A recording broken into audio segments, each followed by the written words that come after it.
she ain't nothing. You ain't gotta like it cause the hood don't love it. You ain't gotta like it cause the hood don't love it. Watch a young nigga show his ass on puppy.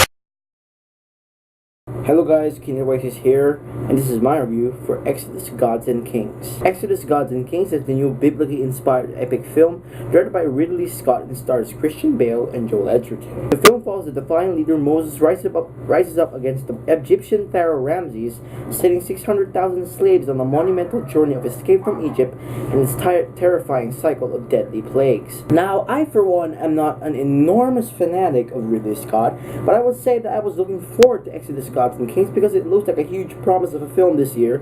I mean, the trailers were comprehensive, they were smart, they looked so actiony and stuff. I gotta be honest, I didn't know what the movie was about until I saw the synopsis of it on Rotten Tomatoes, and I was like, oh, it's another Bible movie, and it's 2 hours. Should be better than Noah, right? Surprisingly, this film didn't get much of an appealing rate on Rotten Tomatoes too, because I was expecting something a little bit enhanced than that.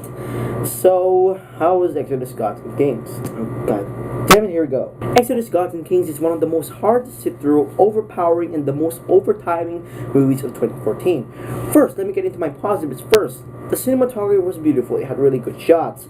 The acting also in this movie was decent. I mean, the most superior guy here was absolutely Christian Bale. Aside from his most beloved role, like from Christopher Nolan's Batman trilogy, he really did the part of Moses very well. He really had higher ups for the character.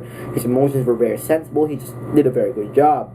As for Joel Edgerton, I gotta be honest, he was one of the most tedious parts of this movie. I mean, because first of all, he barely does anything like half a minute of the movie, and second, he's not really a good antagonist at all. Going on to my negatives, this film keeps on dragging and dragging into the most infuriating ways possible. I mean, for the most part, I fell asleep during some scenes because the pacing of this movie was so slow, even for a 2-hour-long movie. Ridley Scott, did it really have to be 2 hours long? I mean, at least cut it to 1 hour and 35 minutes. I mean, that could be a fine possibility that this movie could be an incredibility film to sit through.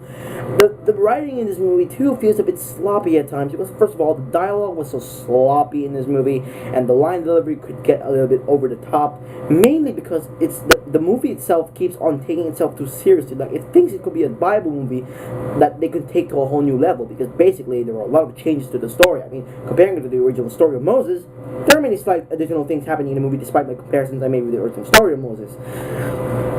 The direction of Ridley Scott was okay. I mean, even though I don't really know the guy much about his films, he did alright with the direction. I mean, I was expecting a little more impact coming from him during the playing runtime of this movie. Overall, Exodus Gods and Kings was one of the most boring and overtiming movies of 2014. Well, not really like one of the most boring films of 2014. I mean, we still have Transcendence on the list, right? Let's not talk about that one. I just really think that Ridley Scott should cut down his film to 1 hour, because 2 hours is too much for me, Ridley Scott. I would give Exodus Gods and Kings a 2 out of 5. Well, that was my review for Exodus Gods and Kings. Thank you all very much for watching. I'm Kingdom 6, and stick around next time for my review for The Hobbit, The Battle of the Five Armies. Peace.